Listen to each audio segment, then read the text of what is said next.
All right, I started the recording and I was nice. I waited until you finished your sentence before True, especially since I was talking about getting arrested. for arson and murder, which I'm not going to elaborate on. I'm just going to leave it there. That's it. That's all we're going to That's say. all we're talking about. Yep. Arson and murder. Um I feel like now we have oh, to, since this is like a live thing, or not live, not it's not going live, but it's going to the public. Should probably say that I'm not really going to commit arson or murder. no, you're not. I promise. Thank you. Yeah. She has nothing to do with the dead body in the trunk of her car. Well, I wouldn't put a dead body in the trunk of my car. Obviously, True. put You'd it put it in the trunk of Jason's car. Oh my gosh, if there was a dead body in the trunk of Jason's car, this is going to be my basic instinct. This is my alibi. Of course, I wouldn't put a dead body. Of course, I wouldn't go on a podcast saying I'm going to do it. We really should restart this because I don't know this. No, I don't edit. We're not restarting. This is where we are. This is how we're living. Well, yeah, until I go to jail and you have to find another dialogue doctor coach. I don't think they'll let me coach from prison. I think I probably have enough video and text from you that I can just make an AI version of you. Oh, great. Thank you. Oh my gosh. I can be reduced to AI. I, my Sorry. my thoughts, ideas, and opinions. First, you say I'd be burned as a witch if I lived in I didn't Salem. say that. You agreed with it. I agreed with it. But You now, said it, and I said probably. well, but now I can be reduced to AI. So now I'm an AI witch who's going to prison for arson For and murder. arson and murder. See, now Oh, I have a story to write for the that's dialogue right. podcast. Here's your novel. Um, I know. yeah, so I'm going to do a quick explainer of all of these things. Our day job, we work together. You're my boss. Our day job, our building internet is nonsense. You spend all day trying to fix it, and it never got fixed. All So we day for were like the eighth week in a row. yeah, so we were texting each other about how tomorrow when we have our in-office day, we're all just going to take like burn the building down. That's the only viable solution. Um, and you were also recently in Boston. This is the conversations we had before we hit record. You were also recently in Boston and you went through Salem and there was a shirt that said they didn't burn witches, they just burned women. And so we were talking about that. And you said I would definitely be a woman who was burned. And I agreed with you as a compliment, I might add, I know it felt as like a a compliment compliment. then, but then when you reduced everything that I say and do to AI, that's when I felt very You, invalidated. I couldn't replace you with AI. It's not that good yet. Uh, You think funny. You think funny. So the question that we have about what's something funny I can read, just read one of Jeff's books. no, they Hilarious. are funny. I write comedies. Um, You don't write comedies. they're funny to me. Oh, I Uh, know. I was your editor for half of them. I was having a great time. Oh, I know. This passage needs to go. This is not funny. No, This is I not like it. It funny as made you me think laugh. it is. I know Oh, you think this is funny. No one else does. There are some funny parts, I will and say. the sales proved you correct. Yeah. Oh, So, oh, it's okay. sad. Well, that's I okay. made it I'm sad. an AI witch now. So, That's right. Man, we are winning on all fronts today. oh my gosh, Um, are you want to restart this? This is, no, we're not restarting. This is what we do. um, And Tom's listening to us on like 3 speed anyway, so it doesn't even matter. oh, Um, I listen to podcasts on 3 speed too. I Yay. I don't actually know that he does. He just perpetually complains when you and I talk about things that have nothing to do with writing or books. Wow. So, So he's not uh, listening at all. He's just fast forwarding. he's just fast forwarding. He's hitting that 15-second skip button as much as he can. Yeah. I mean, I feel like if I was listening to this, I'd be hitting the 15 seconds. Whatever, I'm riveted. And I'm the only one. So yeah, so a real update. How are you doing? How's Whoa, life? that was a harsh transition. Yeah, I'm flipping the switch. We're moving Why forward. don't you start with your update? How are you doing? I'm tired. I'm sorry. Why Yeah, are you tired? there's a lot happening. Yeah, There's a lot going on you're in the gonna tell us world, about in life. it. I don't know how interesting it is. It's not a lot about writing. There's a little about writing. I'm hosting a large book event this week, You are, yes, that's and the there's a secret. lot of details, and there's a lot of questions to answer, and yeah, and it's just a lot. So that's coming up. I'm proud of it. We're gonna have 40 authors. May have been a mistake. Congratulations. It's a lot. So I did this last year. I did Books and Brews. You helped me with it.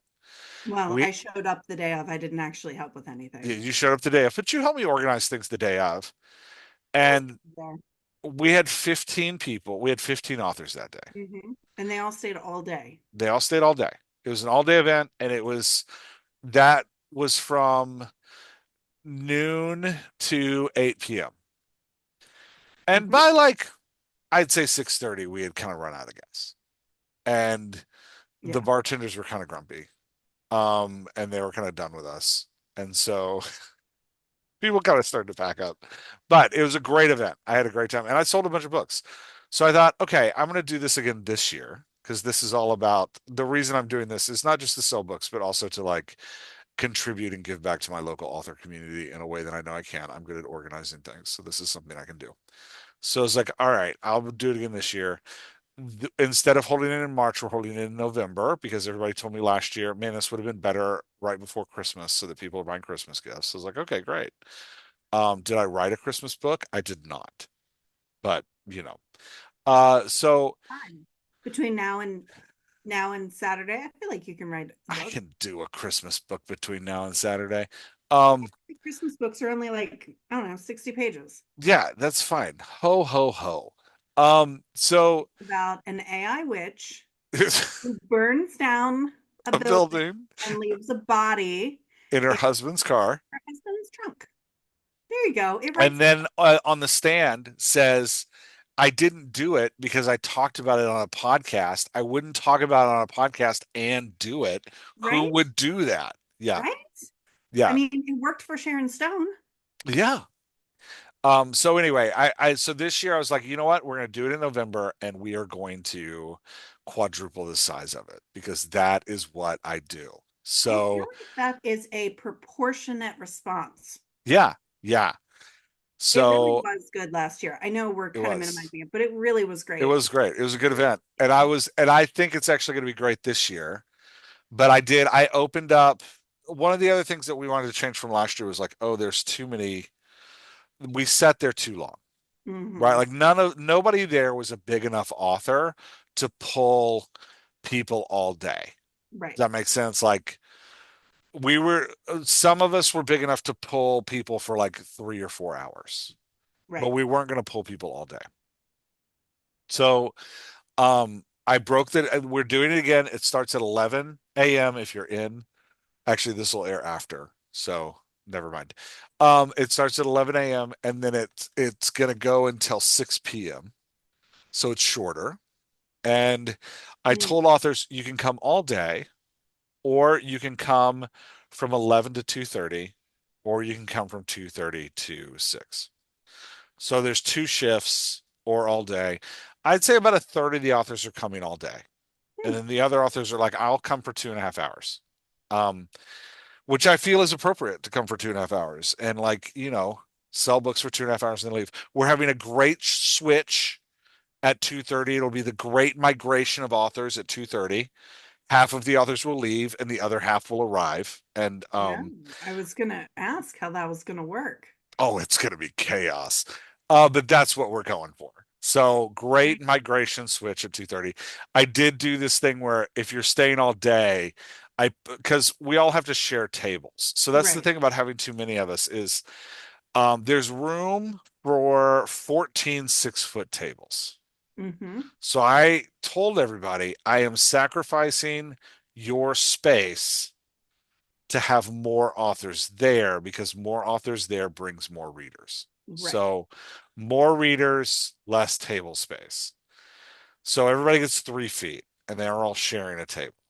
Mm-hmm. And that means um, it just means that in the middle of the day, we have this big switch. So I let authors that are all day are at tables together so that they don't have to deal with the switch. And Right. authors that are there And for like half passing day, out and yeah, are like, studying. yeah, going in their different directions. So that's, yeah, so that's, I've been working on that. It's been a lot of emails. I made the mistake. No, I don't know if it was a mistake. It was a mistake. I made the mistake of telling all of the authors, like I did last year, if you send me your author photo and bio, I will create Facebook posts on Mm, Canva for you, which I do enjoy doing. yes. Last year I had to make 15 and it was a Here you lot have of time. 40. This year I had to make 43 and it Oh, was a lot of time. yeah. Um, and I That's think I missed some. I think I didn't make all of them. mm. But you know what? I did the best I could. I'm Um, I'm sure they were all great. I've been seeing them on Facebook and I thought that they were fantastic. Thank you. So I'm and a little just nervous that had we're like going to overrun this bar. I'm a little nervous about that. it's a big space. There's an outside. It's supposed to be warm enough on Saturday that people can be outside. Yeah. There's another weird thing happening. At 6 p.m., the bar has asked me that I clear everyone out as fast as possible and we remove all the tables as fast as possible because 98 Rock, the radio station, is Mhm. doing a comedy show at 7 p.m. Oh, So they are clearing the entire bar and setting up 300 chairs and a whoa. stage. And I was like, so this is going to be chaos. Yeah. But I was like, you know what? I'm here for it. At 6 p.m., I'm going to start clapping my hands and I'm going to be a jerk. I'm going to be like, we're done. Wrap it up. Wrap it up. Out of here. So yeah, that's I feel like you yeah. probably need an AI witch there to help you. I'll check with That would be Jason. great. Yeah, if you and Jason Uh, could come and you could just like, I mean, yeah, nobody clears a room like Jason. that's true. The problem is he leaves it first. Yeah, so no, that's What he's like the Pied Piper, he leaves and everyone follows him. well, he leaves and then hopes they follow, and that's the amount of effort he gives to clearing the room. I, Um, I've seen him. There. that's true. It's true. I'm selling him short. Um, yeah, so that's what's been going on with me. Interesting. Yeah, and I can't quite like, with that, I'm doing a bunch of coaching. I have a full manuscript I'm editing for Mm, somebody. And so I had big plans to be working on a book right now, but it's just not happening. And I've yeah, had to just tell myself that's okay. yeah. Yeah, Good for you. yeah, Good for you. thanks. Yeah, so that's me. What's going on with you? Nice. Well, in addition to being the unskilled, unqualified IT person at our office, oh, I am, which is probably why it's still broken. Um, I am working with two authors who are writing the last chapters of their books, and I'm going Nice. back to the beginning to make sure everything flows. Um, both books are amazing, and I am so proud of the authors. Not that they need me to be proud for them, but I really am. They're really heart and soul on the page. They've learned so much. Both are first time authors, and both are just have learned so much and have really come so far with their books. And I'm just really excited for them. And then I'm also working on a full manuscript that I'm trying to get finished, and I'm trying to write the Edit Yourself Like a Dialogue Doctor book based off of the class we just finished. Yeah, it's a great Um, class. yeah, we had a great Slack presence, and there was so much back and forth where the questions that the authors hosted for us were just so insightful that I can't leave it out of the book. So my first project for writing the book is going back through the Slack channel and finding all of those questions and making sure that, I give all of those questions and the things that the authors, wanted to learn, Mhm. a big emphasis in the book. Um, since if somebody gets the book, hopefully somebody will read it. If they do, they won't have the Slack channel to ask us. So I'm going to try to hopefully be able to use what we learned from them. But I've written nonfiction before for work, for my master's degree, I've helped you with nonfiction stuff before, but writing on your own is a different kind of animal. Yeah, So yeah, so it's a it's big, its own thing. Yeah. yeah. So Yeah. I should also say, so the full manuscript I'm doing, since we're just talking about yeah. how awesome our community is, the author told me she took it to, I've been telling her, she's been like, oh, I want to get this traditionally published. Hmm. And I've been doing the whole like, that's really hard. Look, you're going to talk to agents Yeah. about it and they're not going to take it. And you're going to have to talk to like 100 agents and you'll finally find one that what it's great. She took it to her first agent conference. She got 3 requests for manuscripts. That's I'm awesome. like, what do I know? I know nothing. This is just Yeah. Wow. great. Yeah. So Wow. anyway, Yeah, that I'm very excited to hear that because yeah, the manuscript that I'm working on, not to sell it short for the people who are finishing their books, it is fantastic. yeah, We've got a lot of really talented authors in our community, and I am I find myself often working on this manuscript going, oh, wait, I'm supposed to be editing this. Okay, let me go back and reread this chapter. What is it hmm that I want to say? But I feel like getting lost in the story is really good. I've yeah, also started working with two authors who are at the beginning of their book. So it's kind of fun. I've got two at the end, one who has the whole book done, and then two at the very beginning. So it's neat to kind of see yeah, questions that everybody asks at different stages. I don't have anybody right now in the middle of the book, though. So if anybody is in the middle of your book and you're stuck and you want yeah. to coach, I Laura got will some take you as a client. schedule. Yeah. Um, So nice. yeah, All right. Well, do we want to get to our Q's and A's? our A's and Q's. Our A's and Q's. Okay. We'll do it like Jeopardy How and does make that A's work? and Q's. I don't know. Oh, we give the answer. I don't think I could do that. I'll just start saying something and you have to guess which I have question. to guess this question you're answering. Oh, well, there's Neil Gaiman and Good Omens. Um, that's the last question. Yeah, Uh, I, I can play this game. I made it up. I can't. I'll be totally lost. Uh, I do think that I have an advantage since I made the game up. it's true. Yeah. I also And you're an AI witch, so I am an AI witch and I am I'm gonna next. get you a T-shirt that says that. I'm an AI witch. I feel like it would be misinterpreted a lot that people would think that I am good with AI and I am not. Oh, that you're like magical. Well, no, that I Like like, you're magical with AI, I meant to say. yeah, yeah, but which I'm not. Yeah, that's funny.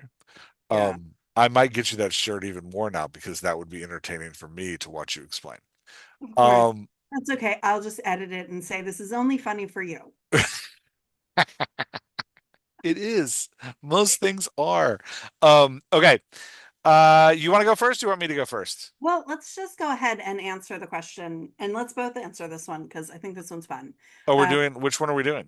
can you offer some similar titles to Hitchhiker's Guide to the Oh, we're doing that one. Galaxy by Douglas Adams and TV shows similar to Nobody Wants This? The more the merrier. I haven't laughed this much in years.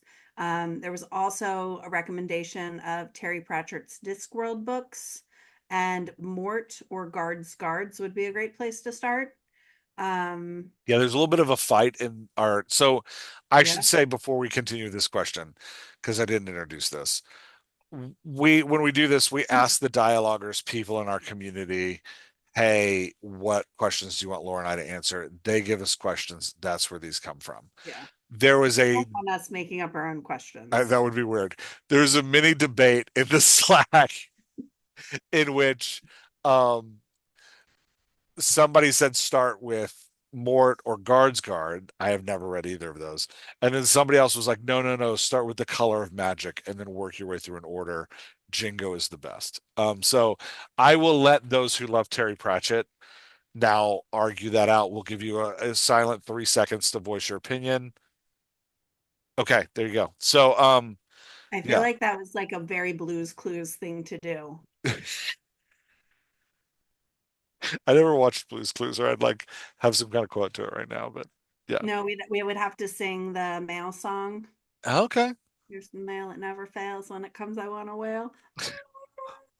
One of my best friends, this is a random aside, but which is what we do with these Q&As. I But one mean, of my best friends, Eric, invites people to his house all the time for dinner, and he makes these very extravagant dinners. Last time I went over, everybody had their own Cornish game hen. It was crazy. nice. But he's also an introvert, so he wears out of energy pretty quick.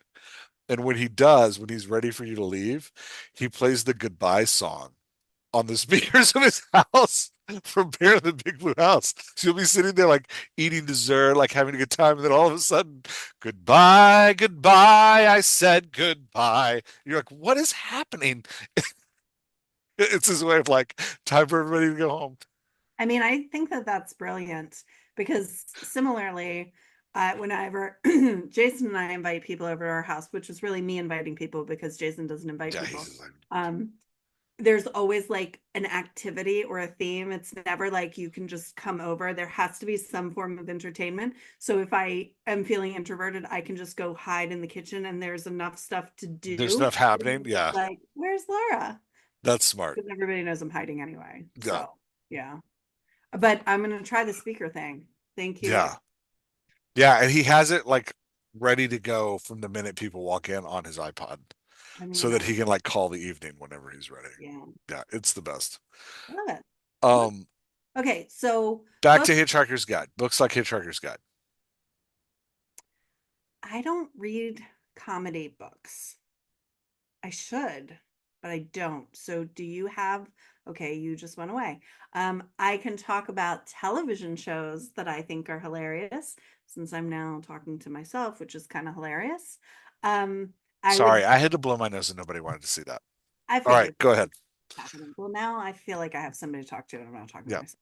Funny So, television shows. funny television shows. Um, there are three that I highly, highly recommend as for comedy. Um, I've talked about this so very much. Ghosts on CBS. If you are not watching Ghosts on CBS, you are missing out. Not only is it hilariously funny, but it is brilliant for studying different voices because there are about 8 ghosts and a couple who can see them, plus a whole bunch of hazard characters. The each ghost is from a different period in time, and it is a brilliant study on how language evolves over time and what voices look like and sound like. If you're not watching Ghosts, you're missing out. I am shamelessly plugging it because I am hoping that the CBS executives will hear this podcast and invite me to a taping because it is amazing. We do have a lot of CBS executives who listen to this podcast. I know, Yeah, right? we do. They're, I'm sure. I'm I know there, sure. and I mean that's why I talk about it every time that Mhm. I am a guest. What Only is the most important people. You're not a guest. Only the most important people listen to this podcast. well now I feel sad that I'm not a guest. You're a regular. Maybe my AI version can be your Could guest. be, I guess. Ooh, that would be fun. You're like Norm from Cheers. You're gonna replace me. I gotta be Norm? Yeah, you walk in and we all go, Norm! Yeah, but then I sit at the end of the bar and add zero value. That's not true. Norm was like one of the best characters. Was he? Okay. Zero drama. He was the best. Well, okay. Yeah. All right. So that's my first one. My second one is Abbott Elementary. Again, in Excellent. its Yeah. third or fourth season. So good. Great dynamic cast. They also deal with a lot of um, important topics, but they do it in a really light, levitating. I It am floats. levitating. Yes, it's Wow. they do a great job. It's hilarious. Go watch that. And then the third one is on Apple TV. Shrinking. It's season 2 just started. It's about a family who the mother dies unexpectedly in a car accident, which doesn't seem like it would be funny. But the father is a therapist who works with two other therapists, one of whom is played by Harrison Ford, who is an actor that I have never liked. Like his entire career, I could not find one thing that I liked him in. This is the role that he was born to play. He is hilarious. And one wouldn't think it is, but the writing is amazing. Brett Goldstein, from who played Roy Kent in Ted Lasso, is one of the writers. Nice. Um, I didn't know he and could write. I thought he, all he could do is cuss. yeah, no, he's actually very, very funny. He actually plays a role in season 2, which was very surprising and shows his chops as an actor, but it is hilarious. And then there's one other show that I would recommend that is funny, witty, not funny, haha. And it's high potential, and it's Elizabeth Olsen, um, who plays a janitor turned police consultant, which in and of itself is pretty funny. And the cop she's partnered with is the lead agent from Graceland, if anybody Oh, watched Graceland. I did love Graceland. Yeah, yeah, yeah. Yeah. So the Which dynamic, lead Asian? The pale, skinny one or the hot, muscular one? that one. Nice. Okay. I'm here for that. Yeah. So Yeah. they make their on-screen presence together is very good. And it's not funny haha, but it's very witty. And like she sees things, it's kind of like a monk Yeah. where as the consultant, she sees things that the cops miss. But their dynamics are good and there are some funny moments. So Nice. it's not quite Nobody Wants This, which is very romantic comedy. This is Yeah. more just like intense comedy. Nice. So now you can Yeah. answer the book ones. You can also answer the TV one if you want. No, I'll Um, stick to books. Your options were great. I don't know that I have anything to add to them. Were you gonna say something else? no, I just said Oh, I mean, I think the go-to when everybody asks like, what's another, what's because I would say Hitchhiker's Guide to the Galaxy is kind of intelligent comedy is where I would put it. It's not like fall over ruckus comedy. It's like witty mm-hmm, banter. Um, Terry Pratchett and Neil Gaiman books are always cited for that, right? Like Good Omens, I think is a great example of one that very much falls in the kind of like Hitchhikers type mm-hmm. world. Princess Bride is written in the same style. Hmm. The book is written very Forget much that was like, yeah, and it's a really great book. mhm. And it's written in the same style as Hitchhiker's Guide, that kind of like absurdist intellectual humor.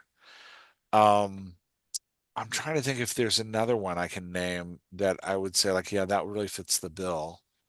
So it's Um, been a long, long, long, long time since I read it, but Catch 22 by Joseph Heller. yeah, that's a good one. That Catch really, 22's one that's like absurdist humor. yeah. Breakfast of Champions by Kurt Vonnegut, if you don't mind random pornographic drawings by by a fifth grader, which is what it kind of looks like. That one's really funny. And it has that like absurdist kind of take on it. Yeah, I think that's four, right? That's a good number. Yeah, nice. Um, yeah, we did good with that. Yeah. Um, And I feel like now's a good time to mention Infinite Jest because I haven't mentioned Infinite Jest in like probably 6 months of the podcast. I know, I want credit.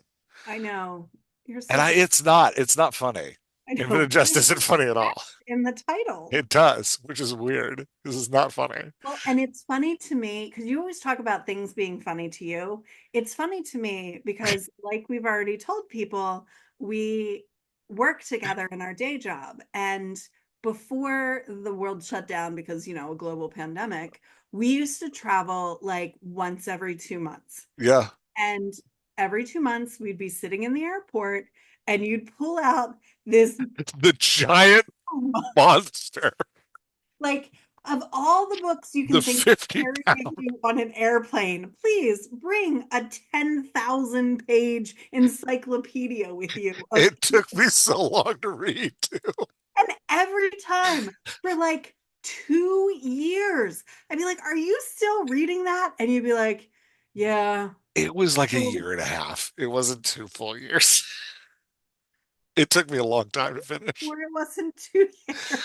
Well, I kept putting it down and picking up other stuff, but anytime we go on a trip, I'd be like, okay, I'm gonna have an extended time to read. So Yeah. I'm gonna take this one with me. Until the trip that we had extra time because of a schedule change. So we Yeah. decided to go to the movies and we saw Jupiter That Ascending. was the worst movie ever. Oh I my like gosh. dogs. It was terrible. Like, Oh, and we saw it in the Mall of America. It was the weird. That was a weird. That was a weird night. oh, Oh, yeah. So we were about bad. a quarter because I knew nothing about the movie. About like a third I of the didn't know anything about it either. I just know that it had Channing Tatum in it. I was like, I like Channing Tatum. but about a third of the way through the movie, I remember looking at you going, I don't understand what's happening. Yeah. And you were like, I really? don't know. He's a dog. I like dogs. Yeah. Which is the only thing I remember from the whole movie. I don't even know who said it, but whoever it was that was playing opposite him was like, I like dogs. I remember that one actor who's really great, whose name is slipping my mind right now, but he's like a British actor who's very thin and has red hair. Made a radical choice to talk in a high screaming voice through the whole movie. And every time he came on scene, I was like, who thought this was okay? Who was like, yeah, you should do that for the whole movie? I This is the most This confusing. movie came out in 2015. It was Mila Kunis who said Yeah, dogs, I like dogs. Channing Tatum, and it was Eddie Redmayne. Is Yes, that how Eddie you say it? Redmayne. Yeah, who's an amazing actor. And then for this movie, he was like, you know what I'm going to do? I'm going to scream in a high pitched voice the whole time. Yeah, I don't know. I remember zero about this movie Oh, other than those things. I remember Channing Tatum had, it was either like rocket shoes or a I, rocket skateboard. I don't even remember. It was a I don't. terrible movie. I know Anyway, nothing. I know nothing. yeah, Now I feel like I need to watch it again, but I don't know that not, I. you can watch it and tell me how it goes. It has um 2.5 stars on IMDb, Ooh, that's tough too. and I think a 27% on Rotten Tomatoes. Hold on. Wow. Yeah, 27 on Rotten Tomatoes. Okay. Yeah, That's tough. Yeah. that's Anyway, hard to come back from. yeah, that's a tough one. Um, okay, I think we nailed the first question. We're like Yes. 30 minutes in, Ding, and we ding, ding, ding. we Well, we did finished the have first to talk about question. my AI murderer for a Yeah, good 20 I'm minutes to excited for that book. establish my alibi and Um, establish your Christmas. We do have to figure out how we're going to make it a Christmas story, though. Is it going to be like yeah, a Die Hard Christmas movie where it's just happening at Christmas? I saw a t-shirt. This is a weird aside. I saw a t-shirt that made me laugh. Recently, there's a Christmas t-shirt. I'd like to work it into this movie. And it says, and it's super inappropriate, but it says, Santa used to say, hey, hey, hey, until he met your mom. I would like to work that into Now I have a machine gun. this movie Oh, somehow. oh, Ho, ho, ho. written in blood. I Written feel in like it's blood. the same thing. This is sin. Um, okay. That's Okay. all right, next question. All right. You go Uh next. I'm going next. Okay, Yeah, go I'll next. take one of these marketing ones. Okay. How is a book description different from a blurb? I'm struggling with this because I feel like I just nailed the blurb. Congratulations. Congratulations But on now I need a book description for when I have my book in a promotion. I looked up the difference, so I'm familiar with the definition of book description. Damn it, that's my answer. But there are tips for writing what to make it different from a blurb. Yeah. So okay, I will hit this as quick as possible. You want your blurb to be like fast and catchy, right? Like it's supposed to be eye-catching. A lot of times it's like describing the book. A fast-paced action thriller with a hot chick and a hot guy. Like it's that kind of like I always imagine blurbs being like screamed by like somebody who's really excited. So that's your blurb. Your book oh, description is narrative based. And so you want to have a hook open at the top that's like, you know, her brain was dissected and her arms were cut off. How will she possibly defeat the murderer now? Right? Like something like that. so That you're like, imagine that Eddie Redmayne is yelling it. yes, that's a blurb.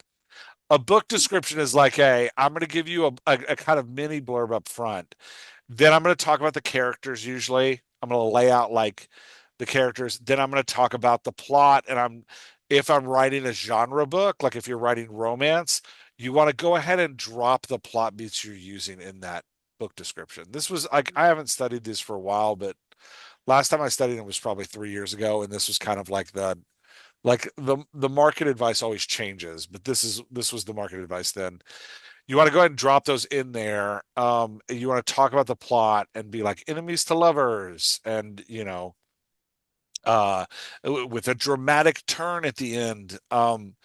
And the reason you do that is because when you write about your characters, you write about your plot, you try not to give away the ending, although if you're writing a genre book, everybody knows how it ends already.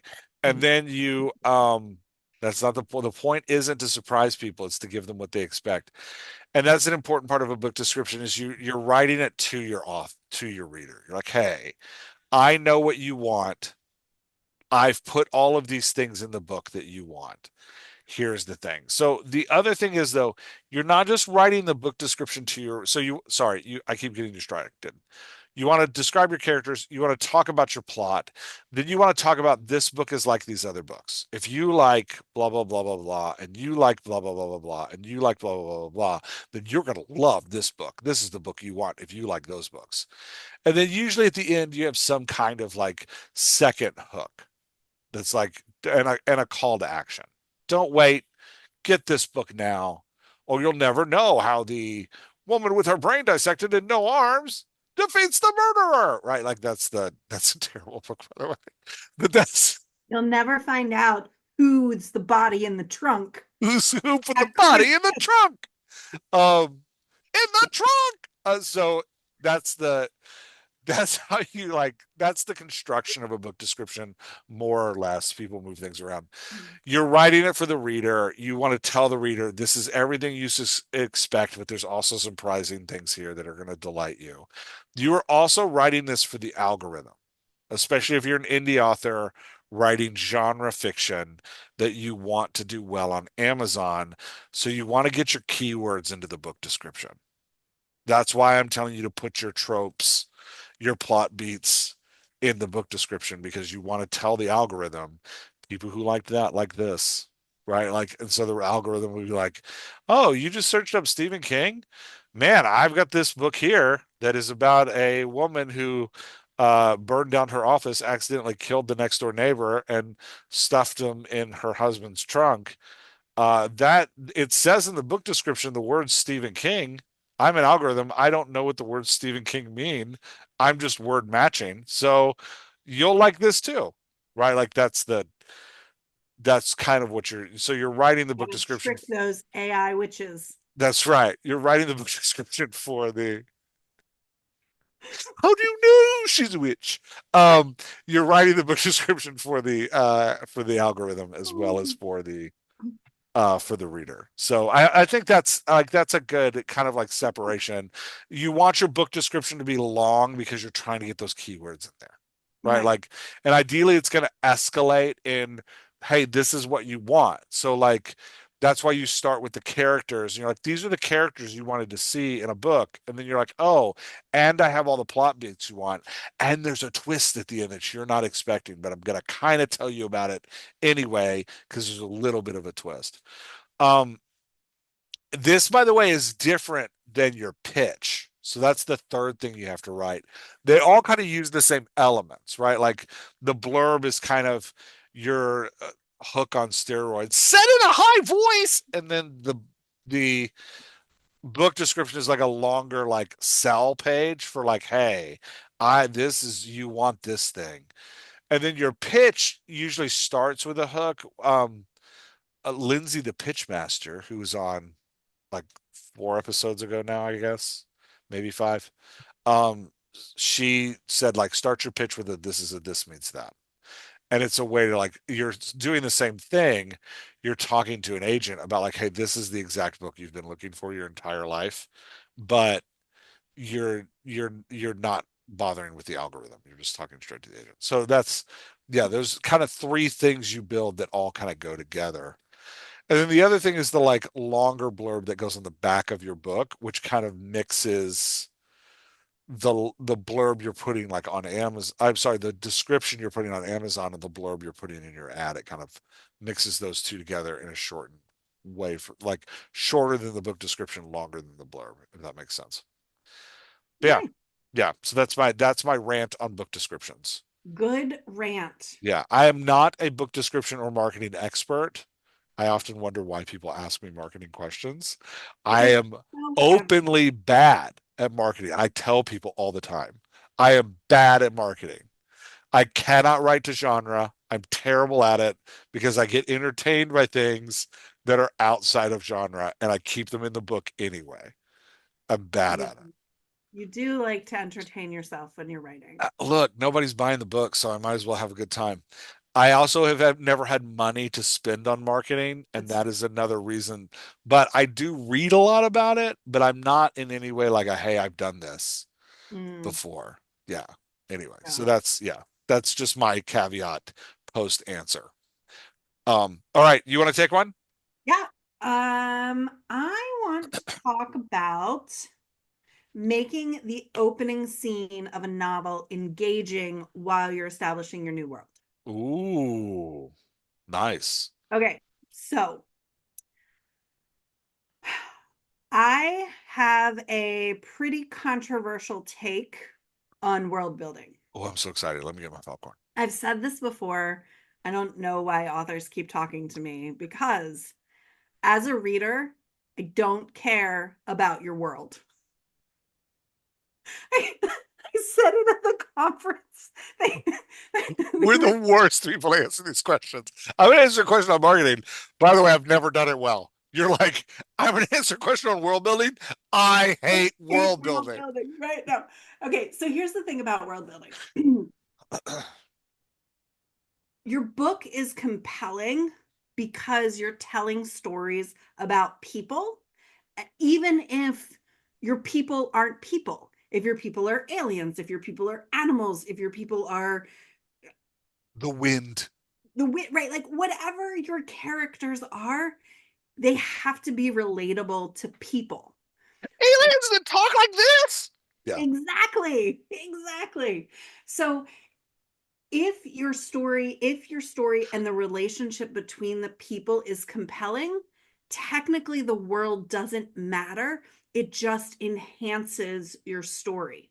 If you're using your characters to enhance your world building and all you're doing is throwing exciting world building at your readers, there are some readers who are going to show up for that every time. I'm not saying don't do it, but I'm saying that if you want to hit an audience that's larger than just the genre you're writing to, it's those relationships that are compelling. It's those interactions between the people that are compelling. And then you use the world building to fill in the blanks to help the reader understand where this is taking place, why the rules of this world are different. Don't start with 12 pages of prose telling me what world I'm in, because if I have no connection to it, it feels like I'm reading a history book or I'm reading right? Like it's just a bunch of information and I don't know how to connect to it. I don't know how it influences me or how I influence it. I'm gonna skim it. Right. It's gonna get skimmed. It's gonna if get skimmed. if I even continue to read. Yeah. Again, I'm a different kind of reader, but if you want more people to connect to your book, put the relationships up front and use the world building as filler. Another trick is to let your characters talk about the world that they're in. And when I say let them talk about it, I don't mean, oh, this reminds me of the history of blah, blah, blah. And then some other character has 3 paragraphs describing the history. No, make it interactive, make it engaging. Think about a time when you were experiencing something where the place where you were was affecting you. A couple of friends and I had dinner on Saturday or Sunday last week, and we go to this restaurant. I had been there multiple times before, but this was the first time they were there. And one of my friends was like, I love the light fixtures in here because they have these big, huge, they're like 4 feet round and they look like the inside of flowers. And she commented on that. And somebody else commented on the chairs. And I was like, yeah, Jason and I love to come here because of whatever, right? I didn't have a paragraph of prose describing the light fixtures and the chairs. It happened naturally in the dialogue. As people find things they like and excite them, they're going to talk about them with the people around them. That's how you bring world building into your stories. So next time you go to a new place or you go back to a place that was really impactful to you and the people around you, pay attention to what people are talking about. That's how you talk about your world building. When something reminds us of a time that happened, funerals are actually a really fantastic place to understand how people reminisce about what happened in the past. Most of the time, when someone is telling a story, it's not just one person telling the whole story. One person starts the story and somebody else jumps in and is like, wait, no, no, you're getting it wrong. It was this. And somebody else is like, oh, but then you have to remember it was because of this other thing. And it becomes a group dynamic. It's not just one person pontificating. I love that word. A 12-year-old taught it to me once. I didn't think it was a real world, real word. I was like, no, you're making that up. Pretty funny. 12-year-olds have better vocabularies than me. That's why I like all my big words because I don't Hey, want to be outwitted by a 12-year-old. that was excellent world building you just did, by the way. There you go. See? Say, very natural. So anyway, that's what you do with your world building in your opening engaging scene, especially because most of the time the opening scene of a story should be impactful and engaging. And if all you're doing is world building, that's not always impactful and engaging. Yeah. So, This is a statistic I'm about to say that has no actual scientific backing or study. ooh, I like made up statistics. Your reader care, regardless of your genre, your reader cares 50% less about the world building than you do. Um, Oh, I would go way higher. would I you would say really? 80% less. 80%. Yeah. Yeah. Because So, because often when we're world building, we are focusing on something that is like critical to the finale of the book, but not critical to the beginning of the book. Like the crux of why this is all happening is a core nugget that ends at the very end. And I will say, Suzanne Collins, hmm, who wrote the Mockingjay series, did a fantastic job of this. The whole reason why the Hunger Games exists never really comes out until the follow-up book, Snakes and Songbirds, or whatever it's called, right? Like we know that the Hunger Games are happening. We know that they've been around for 75 years or however long they've been, but the whole backstory of how the world fell apart and blah blah blah blah blah blah blah blah blah blah blah, nobody cares. All we care is that we've got 12 children fighting for food for their whole district, right? Like that's all the world building we need. Everything else about that story is about the interpersonal dynamics between soldiers going off, child soldiers going off to war and leaving the person you love and finding a new love and, finding allies in unlikely places. All of those things that we can see in our own lives are what we're connecting to the story. It doesn't matter that it's happening with children in a dome somewhere. It's about the people. So that's why I'd say 80. But again, I'm good at making up Nice. statistics. Yeah, we excel in that. Okay, I should take another one. That Yes, was a yes. good answer, by the way. Oh, thank you. Well done. I bet your Um, AI version of me couldn't do that. could not, no chance in hell. Um, because it's hot down there and the computer would melt. Okay, so I'm gonna do the next marketing one. Oh, look at you We're and just your gonna get them out of the way. Just get gonna them get out of them the out way. of the way. It's like eating my vegetables. I want to take part in promotion giveaways that help build my email list. I haven't read this one in advance either. I should have. I want to so prepare for the nonsense. I want to take part in my promotions and giveaways that help build my email list and give me reviews. But I have books on KDP Select, which means I'm not supposed to give away free books. This is true, and they don't like it when you do that.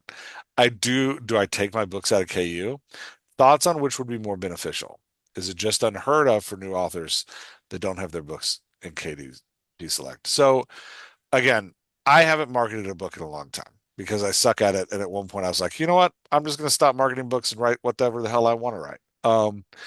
It's a great financial decision. It's not. So I'm the opposite of the author that makes money.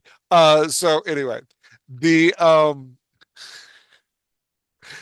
the common wisdom used to be you put your book in a KU for the first 90 days, you sell as much as you possibly can, and then when that 90 days is over, you pull it out of KU and you do all your stacks and promos and all that stuff.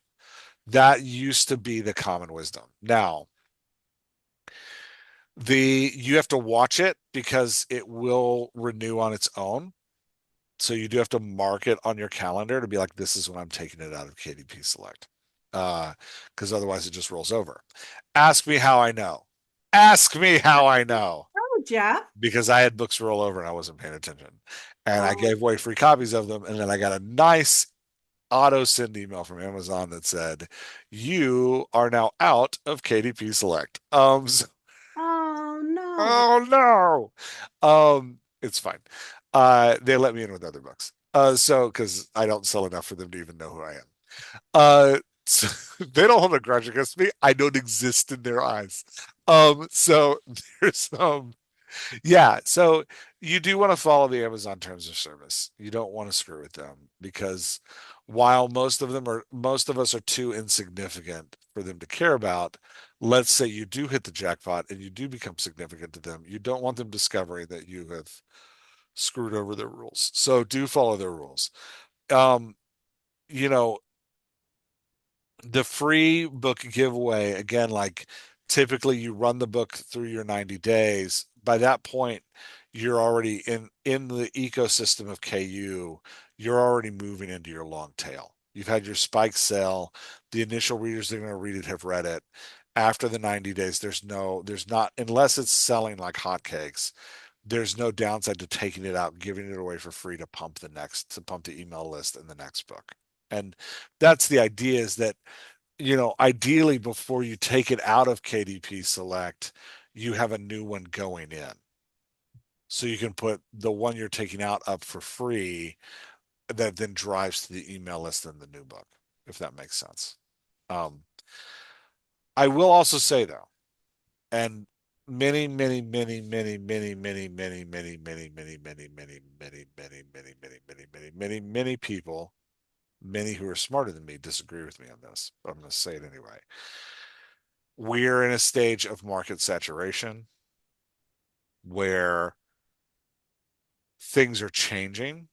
And while the right fast publish repeat style of publishing will always exist in some form, especially in some genres, and is still and will continue to make money for some people. It is less effective than it used to be, and it will continue to be less effective all the time because market conditions have changed, because the market is saturated now and has been saturated for a long time. Demand far out surpasses, no, I'm sorry, supply far out surpasses demand. So KU and KDB Select is built on that write fast publish repeat model. That's what they're rewarding with that. And so because they want somebody to read, get to the end of the book, and then immediately be able to get the next book. They want a never ending supply of books for their subscribers. That's the goal.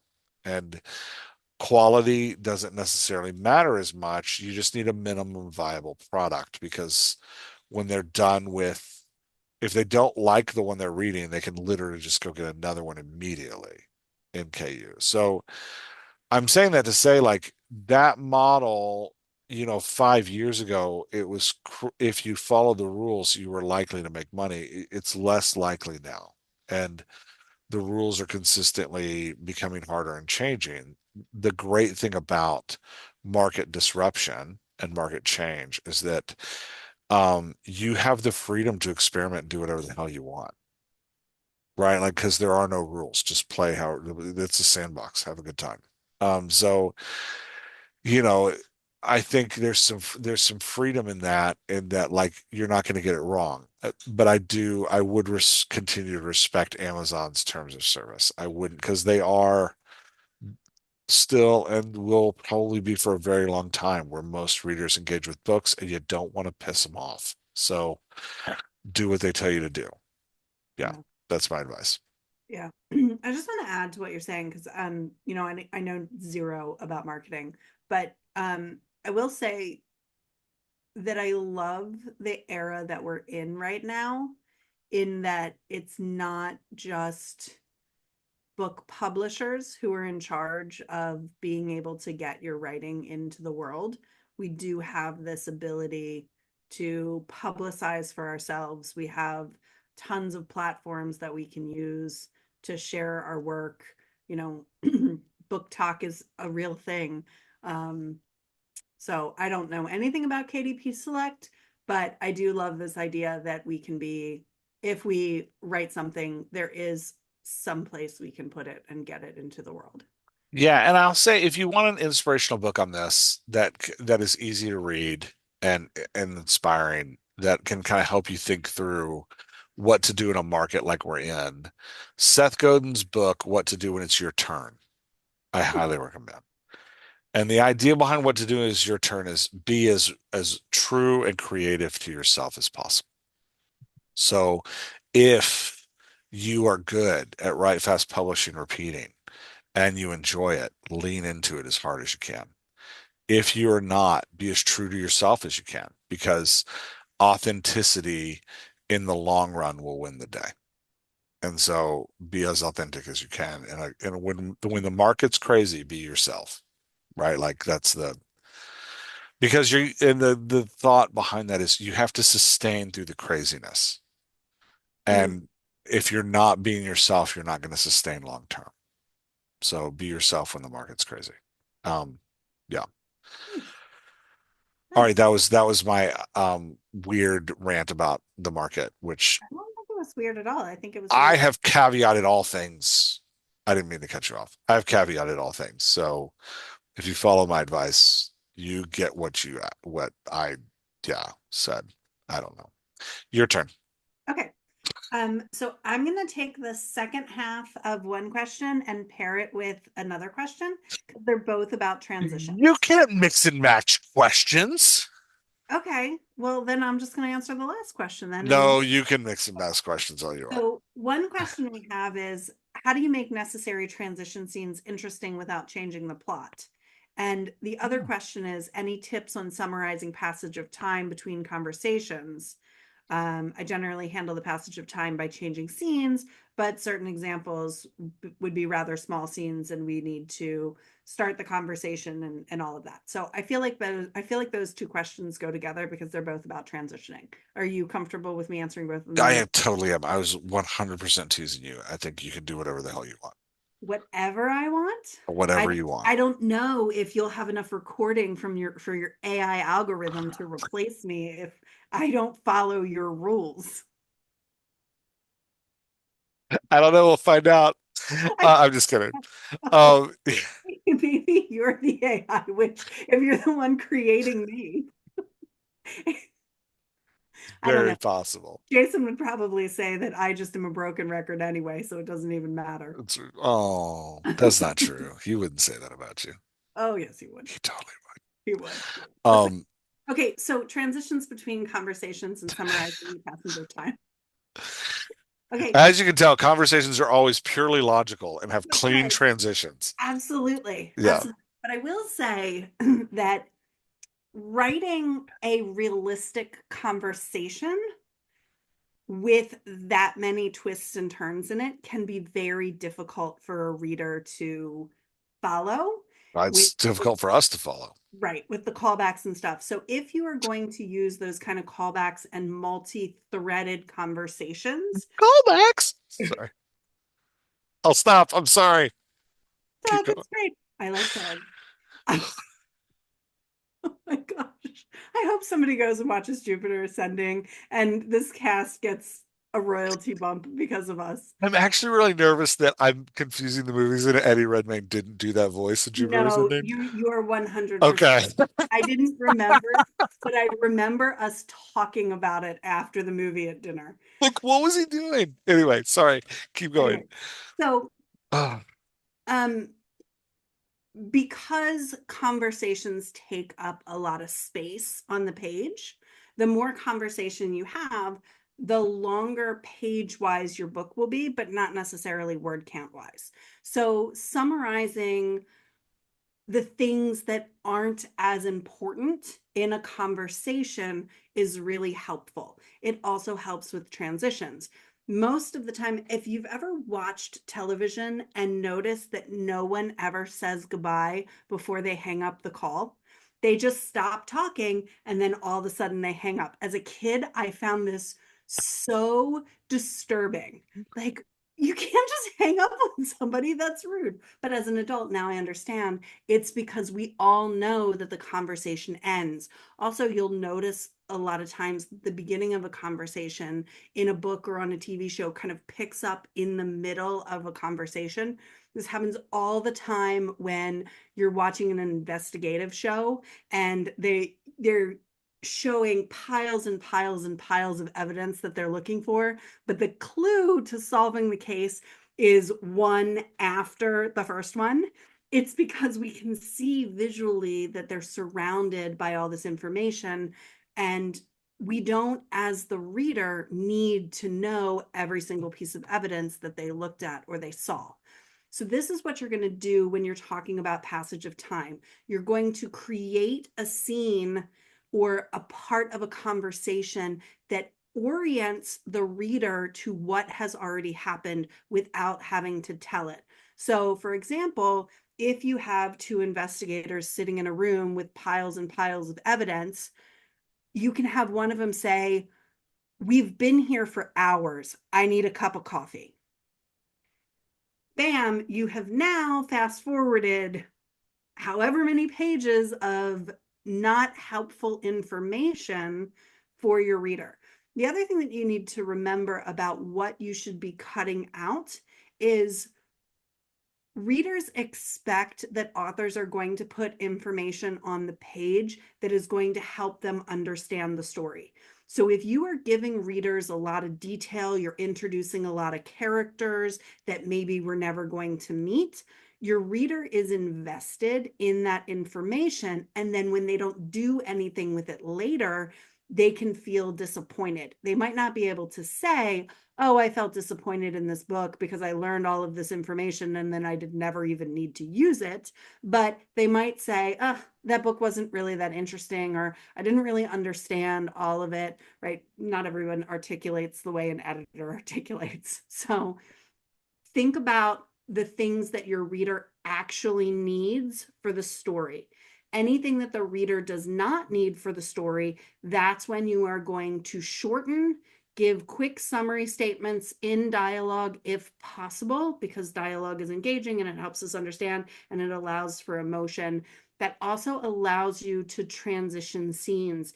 If you have a large passage of time, the author, one of the authors that I'm working with now, who is finishing his book, um, there's like a 4 month passage of time between the end of one chapter and the pickup of the other. So he wrote this really fantastic conversation as the main character and his girlfriend are traveling somewhere, and they're talking about, wow, this last 4 months, he wrote this way better than me, but these last 4 months have been really exciting, and can you believe all that's happened? And they're kind of reminiscing over the exciting big main points that the reader needed to know, that we didn't have to spend 4 chapters, 8 chapters telling them, because it was just a big jump. So that's how you create a transition without changing your plot and keeping it interesting for your reader. Nice. Do you have Great. anything to add on that? I don't. Well, I would, going back to what we said about world building, unless your book has some kind of calendar or countdown clock in it, the reader cares less about time than you do. Mm-hmm. They really just care about the character interactions. They care less about time than you do. Okay. Yeah. I will say though, make sure your timeline makes sense. Yeah, they want it to be logical, but they Right. don't care. Yeah. Like they're not asking like, was it 2 days or 4 days? Right. Yeah. Is this Yeah. happening on a Thursday? Because if it's happening on a Thursday, that's really important to me. They don't care. Right. No. Yeah. No. Yeah. I like that advice.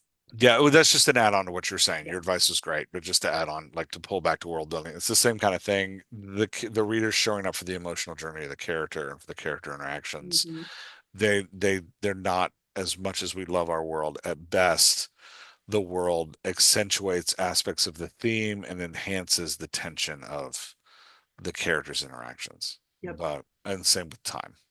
Yeah. Yep. All right, I'll take the audiobook one. I'm doing all the ones that like, Are you you know, sure yeah, that's I one of got them? it. Okay. How expensive, I don't want to make you answer it. Considering how expensive I audiobooks are to have an answer for produce, it. do you? Of course I do. I have an answer for everything. Okay. Well, My AI brain. it's, yeah, chigga, chigga, chigga. That's the sound of my brain. Ka-chigga, ka-chigga. Considering how expensive AI books are to produce, at what point should an indie author jump on it? For anybody wondering, I did just quote Chick Hicks from Cars. Um, because evidently that's how my brain functions. So I was gonna say your brain is very like scattered, multi-thing. random, weird, out of order, broken. Yeah, so sad, disruptive.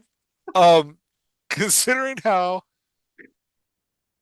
sometimes irritating, considering how expensive this is such a weird episode.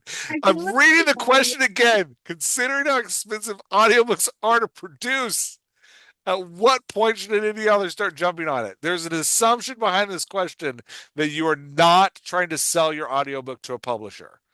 If you plan to sell your audiobook to a publisher, you want to keep those rights clean.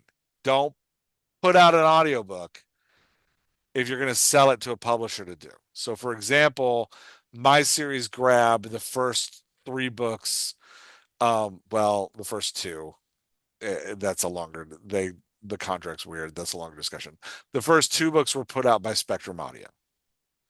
If I had had an audiobook already, Spectrum Audio wouldn't have picked up those 2 books, right? So if you're planning to sell to a professional group, if you're planning to like sell your rights to have them produce it and give you some kind of kickback on sales, don't make an audiobook on your own. But the way this question is phrased makes me think that you're planning to make an audiobook on your own anyway, that you're going to indie do your audiobook. There are two ways to do it. And these two ways, I'm going to go back to what I said about the market and crazy, and you get to do what you want. These two ways depend on what you value. If you value and your readers, the tribe of readers that you are building around you, if the most important thing to them is quality, you should wait until you are making enough money on the paperback and ebook to produce the high quality audiobook that you want. If the tribe of readers you're building expect high quality. And I'm saying it that way for a reason because the tribe of readers you build you are making choices. And as you make choices, you gather readers who like those choices. So if you tell them, hey, I really want to do an audiobook, but I need to do this audiobook, I need a Kickstarter for $150,000 because I am going to get 7 narrators to play the 7 POV characters. And it's going to be there's going to be new music composed by my favorite band, John Legend. John Legend is going to compose the music between the chapters. If that's what's important to you, that quality, then you should wait. And you should wait till you have the resources to do it. And you should do a Kickstarter to gather those resources if you already have a bunch of readers following you, but you should wait on the quality. Now, if you are scrappy and care less about quality and more about scrapping out with the rest of the ditch diggers, like myself, you should put, and you're not planning to sell the rights to the audiobook at any time, you should put out as many versions of the audiobook as you can. You should right now go to 11 Labs and have their AI read your book to you. God, you love AI. You're replacing Love it. everybody with I AI. love it. I now 11 Labs AI is great for nonfiction. It sucks for fiction. I don't care what you say. You cannot convince me it's good for fiction. It sucks. But you will have a cheap version of your audiobook out. And you can put that out and you can call it the AI read version.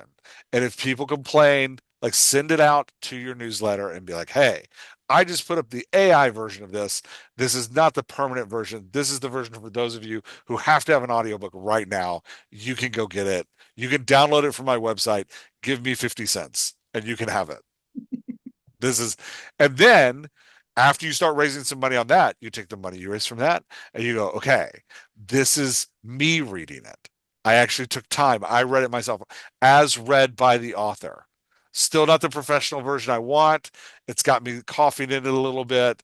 Sometimes I get a little lost in the chapter and I go, oh, wait, where was I? And I have to pick back up. But it's an audiobook and it's 2.0. So like go get, and then you're going to pay me $1.50 on my website to get it. It's not on Audible. It's just, this is a thing you can download and you can have. And then after you do that version for 6 or 7 months, you gather some money for that. You're like, hey, I paid a narrator. And then after you get money, and then you put it up on Audible. And then after you get money from Audible on the narrator, you're like, hey, guess what? I replaced the files and I paid a whole acting crew to build it, right? Like these these rules of like, is there a right time and a wrong time to do this don't exist. The question is, what do you want and what kind of tribe are you building?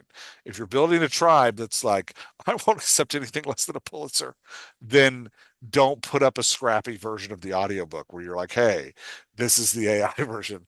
If you're building a tribe that's like, hey, we're having a great time and you're enjoying watching me fight through this weird stuff too, we're doing this together. Here's a scrappy version of the audiobook I put together with 11 Labs, and I'm going to give it to you from like $5, right? If you have a tribe of people that are like, yeah, I'll do that. And then the next time you put it out, you're like, this is me reading it. And they're like, I'd rather you read it too. Let's do that. And then you're like, now I have the full cast narration with 20 actors and, John Williams composed score. And they're like, yes, this is what I wanted anyway.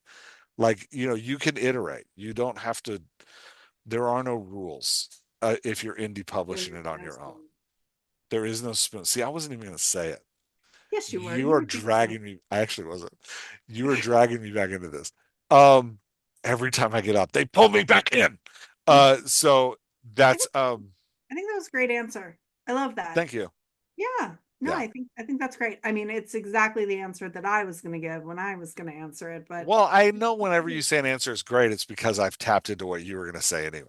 no, no, I really like a lot of that stuff I never would have thought of. I think that, and I especially love this like iterative um idea of like the first thing that we put out, especially if our tribe doesn't expect it to be perfect, if they're growing along with us, if you're a new author, I think that people love to get in on the ground floor of something and watch it being built. I feel like it's that little kid in us who drives by a construction site for the first time and are like, Hmm. oh, that's what a building looks like on the inside, right? Here's Yeah. an audiobook done by AI and then read by the author. I think it's the same kind of thing.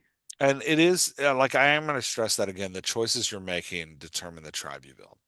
So, Hmm. for example, I made the mistake when I first started writing that my newsletter was 50% about mine, my family's life, and only like 20% about what I was writing. And then, the rest of it about like what I was reading and consuming. And I realized about halfway through that because of the email newsletter service I was using, I was paying a little bit per every subscriber for for per month that I sent out this newsletter. And there were a whole bunch of people who loved reading the adventures of the Elkins family, but never bought any of my books. And I could tell by where they spent time in the newsletter. So I decided to stop writing about my family. And guess what? I lost like two-thirds of my newsletter. So like the choices you make are the tribe you build. The brand that you put forward is the tribe you build. So if your brand is about quality, wait till you can get quality. If your brand is about being scrappy, be scrappy and put out minimum viable product with the promise of like, hey, if you buy this one and you give me a lot of money, I might make another one. Right. Like that's yeah. Anyway. Well, and you just said something that I think was really interesting. You said you made a mistake early on. I think it only looks like a mistake now that you have the understanding of what you were trying to do. Don't know that it was a mistake when you actually started it. I feel like that's that hindsight being 2020 It thing. is. And it's interesting because your perspective changes as you move forward in things. Mhm. When I started writing my newsletter, I was actually writing a blog and I was writing nonfiction and I Mhm. was still a pastor and I thought for sure I was going to be a theologian. Mhm. So the But blog was about books writing you were theology. writing were not about theology. What'd you say? The books you were writing were Oh, not this about. was before I ever wrote any fiction. Oh, I thought you were talking about when you started publishing Mencken. When you took. No, this was like 5 years before that. I was writing a blog called You See Kids. Mm, And it was all about like, I had people on there, we were debating whether or not sermons were the best thing to be doing on Sunday mornings and what is tithing. mm, And like, it was this whole like theological, I was writing like weird parables about how Christianity was functioning in the world and how it was super broken. And like I was writing as if like, oh, I'm going to be the next Rob Bell or Tim Keller. And that's actually when I started the newsletter. So it was got it. about my life. And then I was like, you know what? I'm done with this life. I'm going to write fiction now. And they stuck around for me to continue to write about my life, but they didn't follow me into fiction. Now, it may have been because in my second book, a Christian told me they liked it. Well, in my first book, a Christian told me they liked the first book. So in the second book, I dropped the F bomb 27 times in the first chapter. That may have been why they didn't follow me. I don't know. Well, and that's the thing is when You your make choices. your writing career evolved, and I think a lot of authors who are listening to this, their writing career is evolving. There's Yeah, days they're writing one thing, and then they realize that the story that they're writing still has the same core to it, but it's taking a different toll or a different track, right? And that yeah, happens as you're writing your story. What you expect, who you are as an author, what you know and what you learn about how books are written and published changes the way you see the world, which means it changes the way that you write, because what we often write how we see and reflect the world. So, um, looking back on something like that and saying it's a mistake, I think you're being too hard on yourself because you're you were 100% right. the Yeah. best. you could at the time. And I was making choices at the time. Like I can look at my first three books. I hope this is helpful to somebody because, I've processed all this. It's not me processing it for me. I can look at my first three books and be like, I was really angry. I was very angry at the world. I was very angry at who I was. And, this was, man, 17, 18 years ago. No. Yeah. Well, it was 10 years ago when I started writing, but when I was transitioning out and I was like changing this newsletter over, it was 12 years ago. But 10 years ago when I actually started writing fiction, I was mad. I was mad at who I was. I was mad at where I had come from. I was mad at what I was coming out of. And I was very much rejecting an older version of myself. And so the fiction is very R-rated. Not Mhm. like R-rated in sex, but the language is hard. It is a hard R, and it is violent, and it is mad, and it is like, and I look back at it and I'm like, that's who I was. And for a while, I really hated that I wrote that stuff because I was intentionally trying to disqualify. I remember publishing my first book and going, no church will ever hire me again now. Take that. As if I was like, I'll show you. So Wait. Who's burning bridges and Oh, putting I know. I was like, myself yeah. on fire? It was like, watch me torch this. Yeah. Um, but so anyway, but it was a rough time of life. Like I was angry. Yeah. So I mean, come on. I published my first book 2 months after I had been fired from a job. Specifically, they fired me because they were unsure of my relationship with Jesus. And I was like, I don't think you can fire me for that. I But mean, they that's did. I, Yeah. So I was mad. So, uh, I wrote these very hard books. And then for a long time, I hated those books. And I was like, I wish I could take them off of Amazon. I wish I could take them down, but they're paperbacks, so they never actually disappear.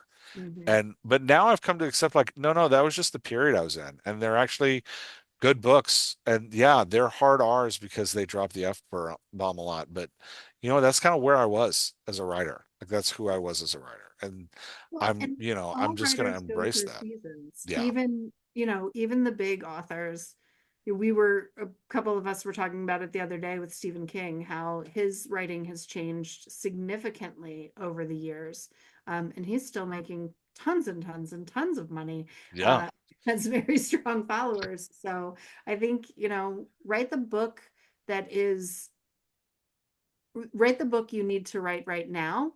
Your next book can be different.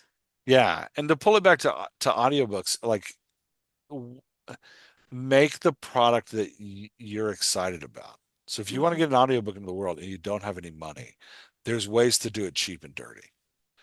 But if you really care about quality, don't make something that's cheap and dirty because it's going to drive you crazy. So like Mhm. do the thing that you want to do. Yeah. Yeah. Anyway, Cool. All right, we have two questions left. two questions left. We're like Two questions 2 hours into this thing. I know. All right, so I'm going to go with how do you keep track of everything for long, complex stories with elaborate world building? Nice. Go for it. I'm going to take this one. Okay, so the first thing is figure out how you organize information. A lot of authors or editors or coaches will tell you you need a spreadsheet, you need a Bible, you need a whiteboard, you need a whatever. Figure out how your brain organizes information and organize it that way. If you are if you find it difficult to manage technology, don't try to use technology to collate your world building. Grab a 3 ring notebook and some loose leaf paper, write stuff down, use dividers, and put all of your characters in one tab and all of your world building, your religion, your uh, justice department, your legislative department, whatever it is that you need in your world building, put a different tab for each of those things. If you're going to use a spreadsheet, great, use a spreadsheet. If you're going to use Notion or Scrivener or whatever you're using, use whatever works best for you. There are way smarter people in the world who are very passionate about their model.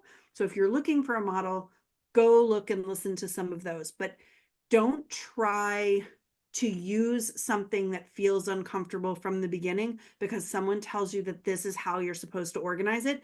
You will just frustrate yourself. Mhm. And then the fun of world building for you will get lost because you're trying to manage whatever system you're using. Okay. So figure out whatever system you're using and then go through and identify the categories of the information. And you want to divide it into three sections. The section that is critical for your readers to understand in order to understand your story. There's less in that section than you think there is.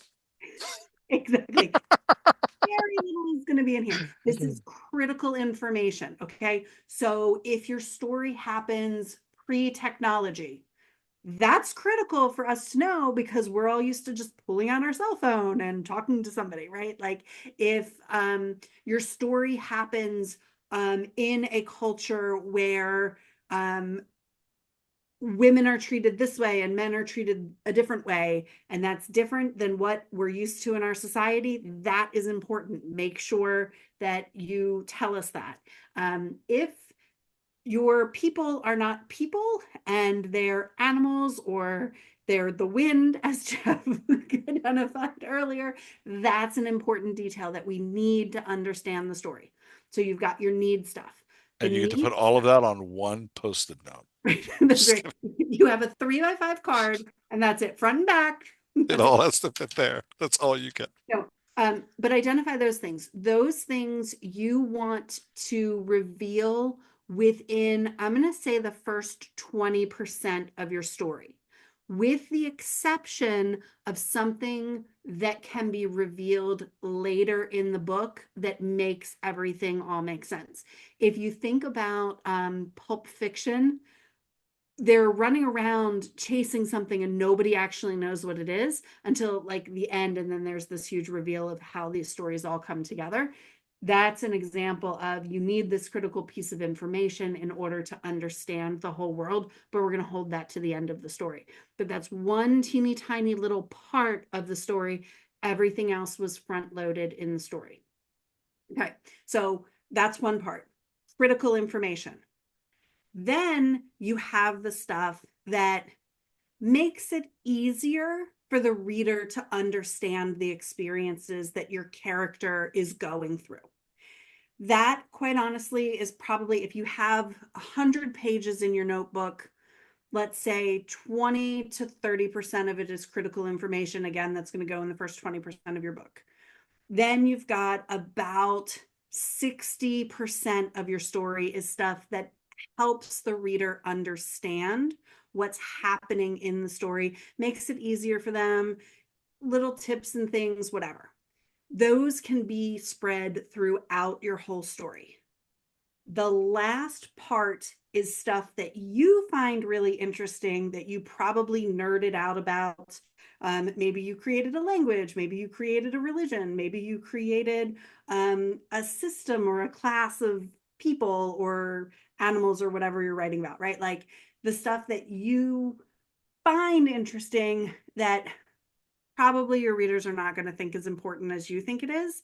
Those are the things you want to use sparingly throughout your book. You get, I'm going to say, no more than 3 of these throughout your book before you start distracting your reader.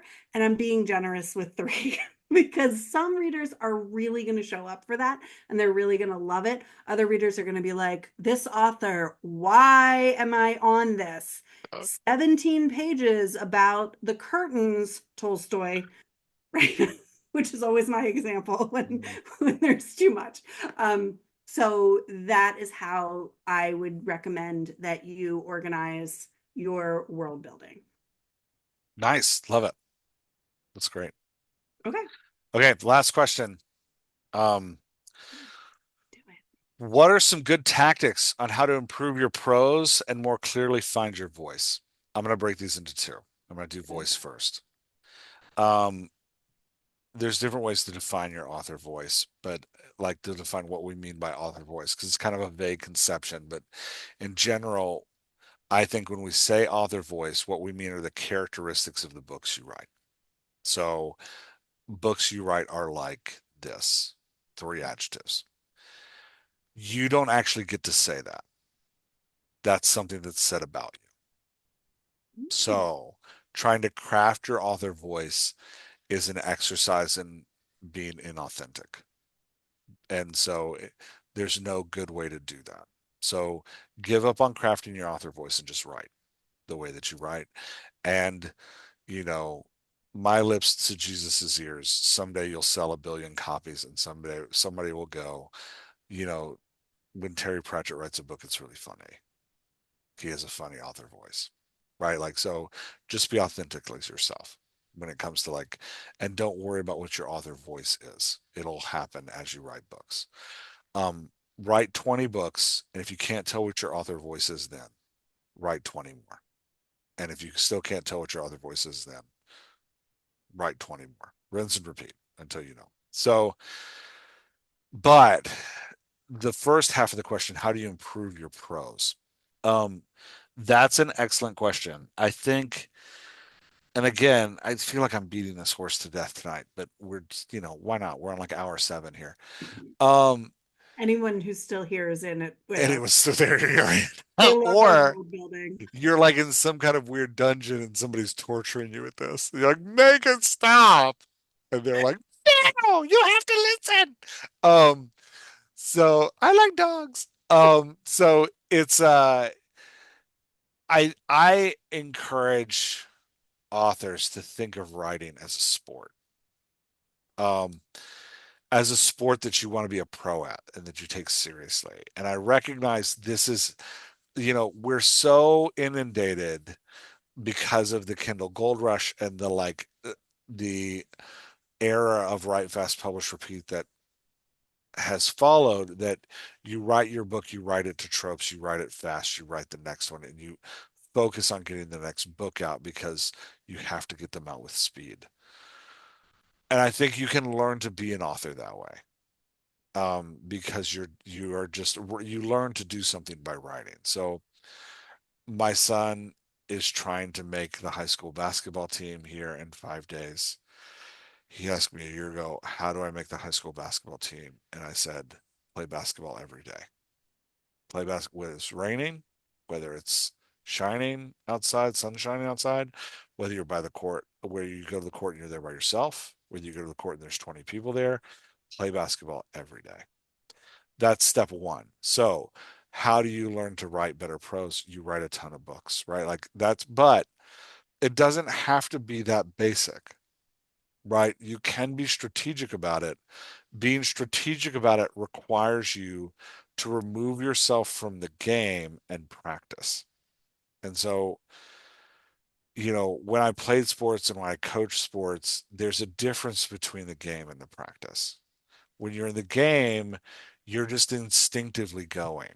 And you are ideally everything that you've done in practice is coming into play. Writing a novel is the game. And so most of us just go straight to playing the game and we just play games. We're like a pickup basketball player who keeps going to the court every day and we're just playing games.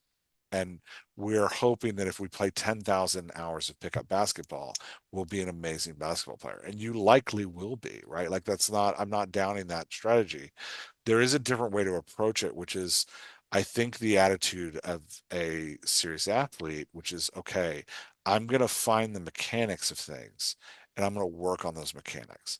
Steph Curry didn't become an amazing 3-point shooter by playing 10,000 hours of games. Steph Curry became an amazing 3-point shooter by first shooting 1,000 3-pointers outside of a game, then obsessing over the mechanics of what he was doing and working on those mechanics until they became so second nature that he actually started to develop his own mechanics and change the way that those were shot.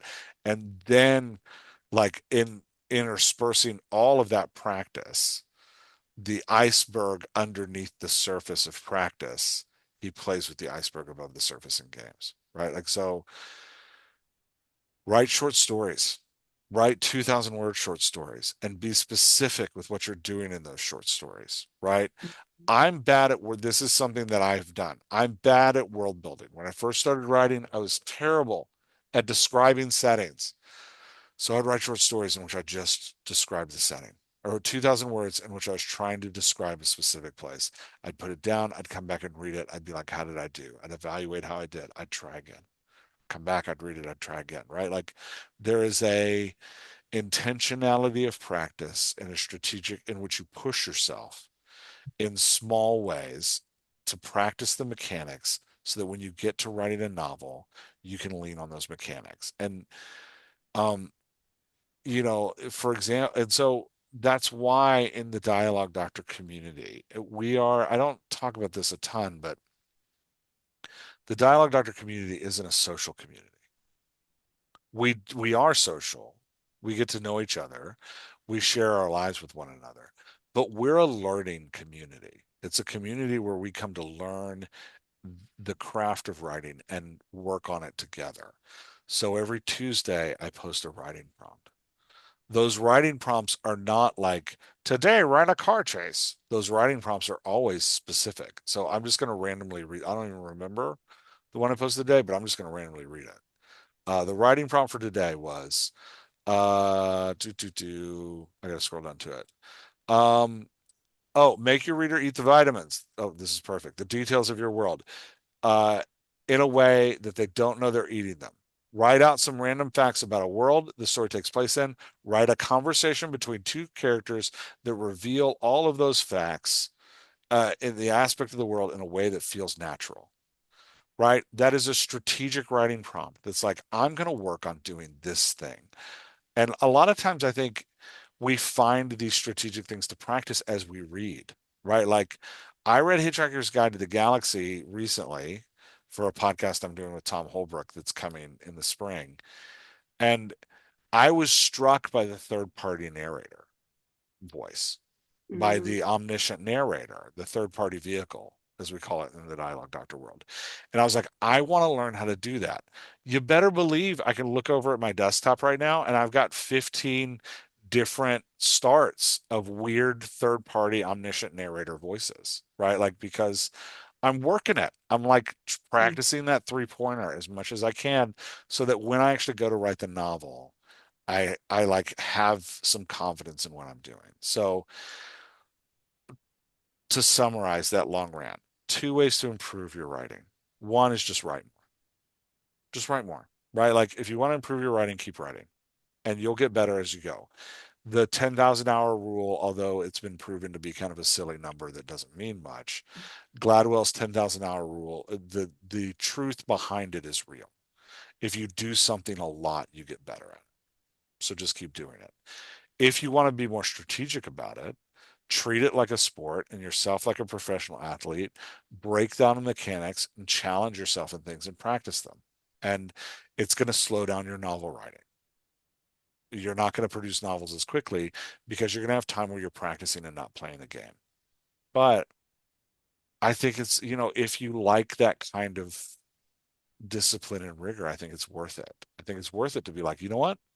I'm going to write a 5 person conversation. I'm reading a book. I see in that book a 5 person conversation. It's done really well. I'm going to go try to write a 5 person conversation and see if I can do it the same way. See if I can do it well. How do I feel about it?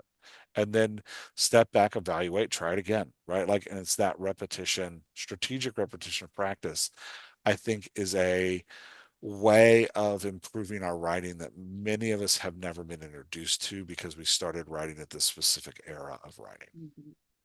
Yeah. There's one other thing that you keep saying in your author discipline of practice that I just want to highlight to our listeners for a second. In the practice piece, you're not just practicing, you're watching what the pros are doing, you're watching what Mhm. the people you admire are doing. When you were talking about the basketball player whose name I don't remember, about studying the mechanics of the 3 point shot, that's what you're doing when you're saying, when I read a book and I see this and I really like it. I think that's the place that as authors that's those are our experts. That's where we go. When we're reading, we have to understand the difference between reading for pleasure and to enjoy the stories that we're reading and reading for study. Mhm. And I think that's one of the things that you do so well, Jeff, is you are reading to study what the authors are doing. You're reading to look for the plot points. You're reading to look for the character voices. You're reading to look for the prose. You're reading to find the big cast scenes that you want to emulate. And as we are practicing, we need to make sure that if we're reading, we know, are we reading for pleasure? In which case, we can turn off that author part of our brain. We can turn off that practice piece and we can just read. But if Mhm. we're reading to get better at something, we have to slow down what we're doing and look at the mechanics of it. And it's the same thing when we're reading our own work. When we're in practice, we need to slow down and we need to be really meticulous about it. We just finished this edit yourself class, and every week the authors are like, oh my gosh, this takes so long. And we kept telling them, yes, in practice, when you're watching game tapes, you're watching an entire game in slow motion. You're repeating, you're watching the same play over and over again to dissect it. That's what you're doing when you're editing. That's what you're doing when you're practicing. So I just wanted to highlight, because you said it like 3 times as you were talking about this, when I read, when I read, when I read. And I just wanted to highlight in case anybody missed that. Here's another weird thing off of that that I think helps that I don't know that well, I have talked to other authors and they do this, but we don't talk about it very often. Um, Oh, I what's stole this from watching my son learn to paint and watching my other kid learn to play music. So when you're learning to play guitar, you don't compose things right away. mm-hmm, You play other people's work.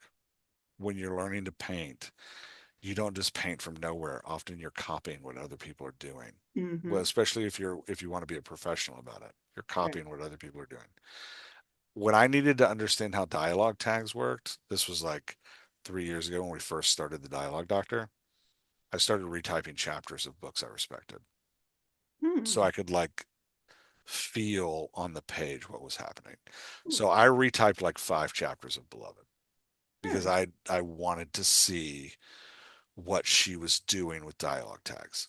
And I realized in reading it, I could highlight them, I could underline them, but there's something about copying the words. And so that's another weird trick. Like if you want to know how omniscient third-party narrators work, retype a chapter of Hitchhiker's Guide to the Galaxy. Read it and type it and see how the words feel coming out of your hands. There's a weird connection there of copy. Now don't then take that work and post it online. Don't be weird about it. Practice is work you often throw away, Yeah. right? Because it's not you're not doing the work for people to see. You're doing the work so the work you do for people to see is great. Yeah. But there is something about like you want your voice to sound more like Neil Gaiman, read a bunch of Neil Gaiman and then find a chapter you love and type it and like just copy it. And you're going to see things writing it that you don't see when you read it. And Mm-hmm. so but again, it goes against our current culture of writing. So our current culture of writing is start with a novel, crank that novel out as fast as you can, move on to the next one, build, market both, and go. Right? Like let's pick up basketball, learning Yeah. basketball. It's Well, great. I'm not, again, I'm not criticizing it. I'm just mm-hmm. saying I want to recognize that the advice I'm giving you is very, very different than what the market tells you to do. Absolutely. And you mentioned something earlier when you were talking about KDP Select, where the idea is it's about quantity over quality. And I think this goes back to, what are your goals as an author? If your goal as an author is to make money, then these practice exercises where you're preparing for gameplay are very different Yeah. than They're if actually you're stealing going time. to, Yeah. right, right. If and I kind of think about it as the difference between baseball and American football, right? Mm. American football players practice 5 or 6 days a week to play one game a week. Yeah. Baseball players practice every day, but they play 4 or 5 games a week. Ice hockey is the same way. They're Yeah. practicing every day, but they're playing every day. Hmm.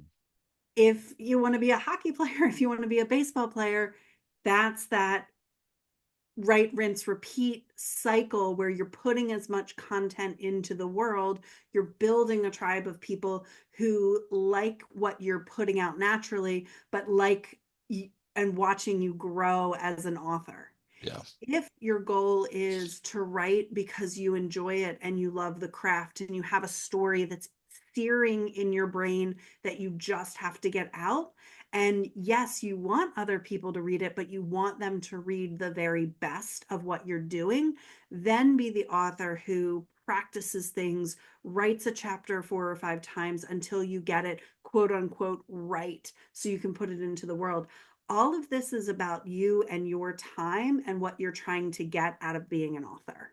Yeah, and I will say my perspective on all this radically changed when I had the privilege of taking the financial pressure off of my writing. Yeah. That's a big, like, if you have financial pressure on your writing, you have to earn to Yeah. feed your family, to feed yourself, to like make the money.